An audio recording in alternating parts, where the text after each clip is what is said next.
If you're a Catholic who feels discouraged or overwhelmed by dating, today's video is for you. I'm sharing several practical dating tips from the book Pretty Good Catholic by Rachel Hoover Canto. The first lesson is to work on yourself. The book encourages becoming the best version of yourself spiritually, emotionally, physically, and relationally. Grow closer to God, invest in your friendships, develop hobbies and interests, build a life that you genuinely enjoy. Taking care of your appearance through good grooming, hygiene, and dressing well isn't about vanity, it's about presenting the best version of yourself. The second lesson is to not have a rigid type. One of the book's central ideas is to default to yes. If someone asks you out and it's safe to do so, be open to going on a date, even if they're not your usual type. The goal is to get to know people and discover where there's potential. The more people you meet, the greater chance that you'll meet the right match for you. Instead of focusing on a long checklist, focus on character. Is this person kind, honest, faithful, humble, growing in virtue? Those qualities matter much more than whether they fit your ideal image. The book also encourages trusting God enough to believe that being open to different people isn't settling for less. It may simply mean he has something different than you expected. Another great piece of advice is simply to get out and meet people. Don't wait for the perfect opportunity. Attend parish events, volunteer projects, Catholic conferences, young adult gatherings, or community activities.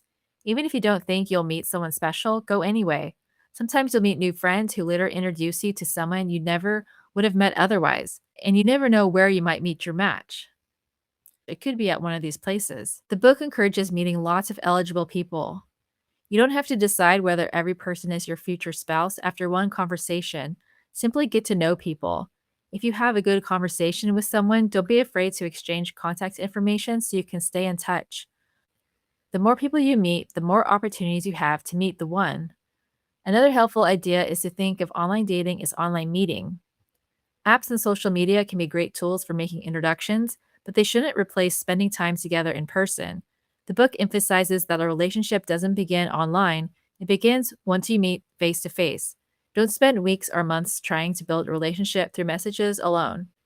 The book also talks about the early non exclusive stage of dating. Early on, it's okay to simply get to know different people before you've committed to an exclusive relationship. Dating is a process of discernment. You don't need to assume that every first date immediately becomes a serious relationship. Another practical piece of advice is to avoid making decisions too quickly. Unless it's a definite no, don't add things after just one date. Give the relationship time to develop before deciding it's not the right fit. Not every meaningful relationship begins with instant chemistry or connection. Sometimes attraction and connection grow as you get to know each other better. The book also talks about dating chastely and setting clear physical boundaries. Physical boundaries rooted in faith protect both people. At the end of the book, there's an encouraging message of hope.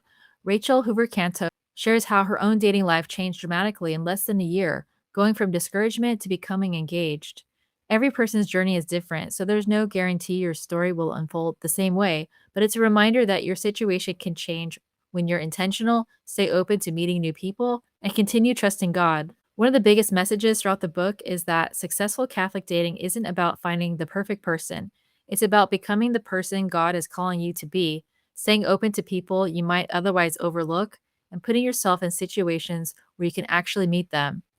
Which of these dating tips stood out to you the most? Which one are you going to put into practice this week? Share your thoughts in the comments below. If you'd like to read Pretty Good Catholic for yourself, I'll leave a link to the book in the description below. If you found this video helpful, please give it a like, subscribe, and join me for more practical Catholic advice on faith, relationships, and everyday living.